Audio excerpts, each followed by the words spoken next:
안녕하세요. 저는 장윤선 변호사라고 합니다. 오늘 보석감정 기능사 산업기사 시험 대비 강의 첫 시간인데요. 일단 강사인 제 소개부터 드리겠습니다. 저는 고려대학교 법과대학 법학과를 졸업했고요. 현직 변호사입니다. 2002년도에 44회 사법시험을 합격했으니까 한 20년 됐죠. 공인중개사 자격증도 가지고 있고요. 보석을 좋아하면서 많은 보석을 구매해본 경험 및 노하우를 축적하고 있습니다. 실제 치장하는 것도 좋아해서요. 보석으로 치장해본 경험 및 노하우도 많아요. 보석을 너무 좋아해서 취미에만 머무르지 않고 이제 공부를 해보고 싶어서요. 보석 감정 기능사 자격증 취득했고요. 코리아 보석학원에서 MV, 주얼리 평가사 과정 수료했습니다. 그리고 명품 감정사 과정도 수료했어요. 현재는 보석 감정 산업기사 필기시험에 합격하고 실기시험을 준비하고 있습니다. 제가 이렇게 보석 감정 기능사 및 산업기사 시험을 준비하면서 경험했던 내용 및 공부 노하우들을 지금 현재 이제 시험을 준비하고 계시는 분들에게 알려주고 싶어서 강의를 시작하게 되었습니다.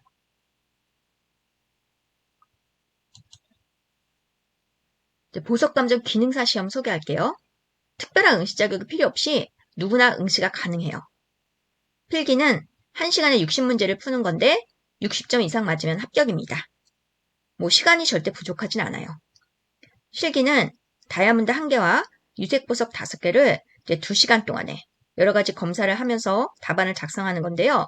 역시 시간이 모자라거나 그러진 않습니다. 일단 다이아몬드 작도를 하지 않거든요. 그래서 어렵지가 않아요. 기출문제지만 달달 외워도 필기시험 합격 가능하고요. 실기시험도 어렵지 않게 붙을 수 있습니다. 붙여주기 위한 시험이라서요. 응시자들 중에서 불합격자가 극소수인 시험이에요. 그러니까 떨어지면 이제 창피한 시험이 됐습니다. 보석감정 산업기사 시험을 소개할게요. 산업기사는 이제 기능사보다 한 단계 위에요. 특별한 응시 자격이 있습니다. 관련 학과 전공자이거나 비전공자인 경우는 기능사 시험 합격 후에 1년 이상 실무 경력이 있어야 되고요. 실무 경력이 2년 이상인 분들은 기능사 자격 없더라도 바로 산업기사 시험을 볼 수가 있어요. 산업기사 시험은 보석 특성, 보석 감별, 다이아몬드 감정, 보석 가공 이 4과목 각 20문제씩 총 80문제를 2시간 동안에 풀어야 돼요. 그리고 각 과목당 40점 이상, 평균 60점 이상이어야 합격합니다. 평균 60점 이상이어도 어느 한 과목이 39점이면 꽈락으로 떨어져요. 각 과목 20문제 중 최소 8문제 이상 맞춰야 하고요. 전체적으로 80문제 중 48문제는 맞춰야 합격합니다. 기능사 시험보다 난이도가 있어서 공부를 정말 제대로 하지 않으면 60점 이상 점수 나오기 어려워요. 제가 실제 시험 문제를 풀어보니까 80문제 중에 최소 7, 8문제, 10문제 안팎은요. 공부를 해도 맞출 수가 없는 문제가 나와요. 그러니까 거의 10문제 가까이는 그냥 틀린다고 봐야 되거든요. 그렇기 때문에 공부를 진짜 제대로 준비하셔야 됩니다. 실기는요. 다이아몬드 2개, 유색보석 6개를 2시간 30분 동안 여러 가지 검사하면서 답안을 쓰는 건데 이제 다이아몬드는 작도를 한단 말이에요. 그래서 실기시험이 시간이 촉박하다는 의견이 많아서 제대로 준비를 해야 합격할 수 있어요. 우리 학원 원장님이나 선생님도 시간이 촉박했다고 얘기를 하실 정도니까요. 자, 실기시험 때문에라도 학원은 꼭 다니셔야 됩니다. 지금 제 강의만 듣는다고 해서 시험에 합격할 수 있는 게 아니에요. 제 강의는 거의 필기시험용이고 실기시험 준비 때문에 꼭 학원 다니셔야 되고요. 실습을 통해서 이론적인 지식이 저절로 습된 경우도 많아서요. 실습은 필수예요. 실습 시간이 길어야 공부가 많이 쌓이고 실력이 늘어요. 이 시험 제가 준비를 해보니까 본인의 공부량, 실습 시간하고 합격률 그리고 시험 점수 간의 비례관계가 아주 정확합니다. 실습 많이 하면 할수록 더 합격도 할 가능성도 많아지지만 실력이 그만큼 많이 쌓여서 꼭 실습 많이 하셔야 돼요. 저는 코리아 보석학원을 다녔는데요. 학원 선생님이나 교재 모두 추천드려요. 그러니까 제가 경험을 했던 학원이기 때문에 더 여러분들한테 좋은 데다라고 말씀을 드릴 수가 있습니다. 저는 코리아 보석학원에서 MV, 이제 주얼리 평가사 과정을 수료하면서 배운 지식들이 산업기사 시험에서 도움이 많이 됐었어요. 이제 MB 과정 좀 어려워요. 과거 보석 감정사 시험은 어려웠는데요. 기능사와 산업기사 시험으로 바뀐 후에는 기능사 시험은 쉬워져서 변별력이 없습니다. 그래서 전문가라면 산업기사 자격증까지 취득하는 것을 꼭 권하고 싶어요. 과거에 보석감정사 시험 그거 하나만 있을 때는 합격률이 30%가 안 될 정도로 시험이 어려웠어요. 근데 지금 기능사랑 산업기사 이제 두 가지로 단계를 나누면서 제도가 바뀌다 보니까 기능사 시험은 상대적으로 굉장히 쉬워지고 산업기사는 이제 레벨이 높아지니까 당연히 시험이 어려워졌어요. 그러니까 당연히 전문가고 업계에서 제대로 활동을 하실 분이라면 산업기사 자격증까지 취득하는 것을 정말 꼭 권하고 싶어요. 자, 시험 준비하실 때는 큐넷 활용하셔야 됩니다. 시험 정보나 원서 접수 등 다 이런 거 큐넷으로 하거든요.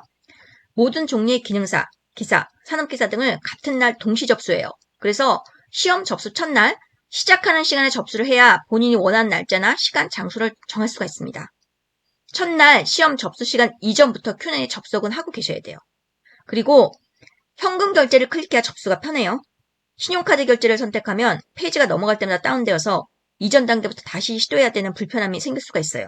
그래서 꼭 현금 결제를 클릭하셔야 됩니다. 필기는 CBT 시험이라서요. 답안 제출과 동시에 시험 점수 합격 여부를 알 수 있어요. CBT 시험이 컴퓨터로 친다는 의미예요. CBT 시험은 문제를 보고 보기에서 답을 클릭하면요. 옆에 있는 답안지 자동으로 마킹이 됩니다. 그리고 답을 고쳐도 바로 수정 마킹이 돼요. 굉장히 편해요. 종이로 쓰면 우리가 막 수정펜 쓰거나 아니면 답안지 새로 받아서 다 고쳐야 되잖아요. 근데 CBT 시험은 이제 그런 거 없이 너무 쉽게 마킹이 잘 됩니다. 총 시험 문제 수, 오픈 문제 수, 시험 시간, 남은 시간 등이 화면에 표시되어서 편리해요. 그리고 계산기 기능도 있어서요. 별도로 계산기 시청할 필요가 없습니다. 보석감정 기능사나 산업기사 시험은 비중 등 계산기가 필요한 문제가 나와서 계산기 지참이 가능하거든요. 근데 CBT 시험을 보면 여기 화면에 계산기 기능도 다 있어요. 산업기사 실기시험 준비물 살펴보겠습니다. 기능사 실기시험 준비물도 비슷해요. 계산기 사무용 1개, 펜라이트, 보석 감정 감별용 1개, 탐침, 보석 감정 감별용 1개, 볼펜, 문구용 1개, 빨간색, 초록색, 검은색 1개씩 다 있어야 됩니다. 왜냐면 이제 다이아몬드 작도를 하기 때문에 그래요. 핀셋, 보석 감정 감별용 2개인데요. 저는 기능사 실기시험 볼 때 핀셋 1개만 가져갔었어요.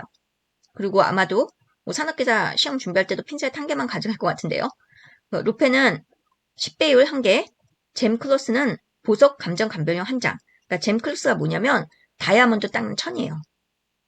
그러니까 잼클로스로 굉장히 열심히 잘 닦아야지 다이아몬드 나중에 볼 때 좋습니다.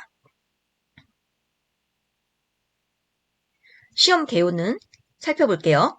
이제 보석의 외관 검사, 색상, 투명도, 특수효과 같은 거, 그리고 굴절계로 굴절률, 평광기로 평광성, 평광기나 이색경으로 이색성 확인하고요. 그리고 비중 검사도 해야 돼요. 자외선 형광 검사, 분광기 스펙트럼 검사, 그리고 현미경으로 내포물도 봐야 합니다. 이게 제가 지금 말씀드린 것들이 다 실기시험에서 검사하는 항목이에요.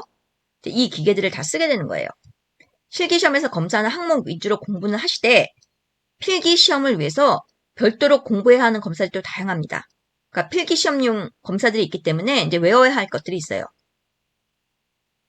그런 내용 미리 좀 알아두시면 나중에 이제 공부하실 때 어떻게 해야 되겠구나 이제 하는 걸 대강 아실 수 있겠죠. 오늘은 첫 시간이라서 저에 대한 소개와 그리고 시험이 대강 어떤 건지에 대해서 알려드렸습니다. 이제 꾸준히 계속 공부 같이 하면서 여러분들 실력도 많이 늘고요. 그리고 시험에도 꼭 합격을 하셨으면 좋겠습니다.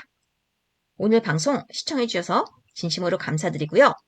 좋아요, 구독 눌러주시면 저에게 많은 힘이 됩니다. 다음 시간에 또 뵐게요.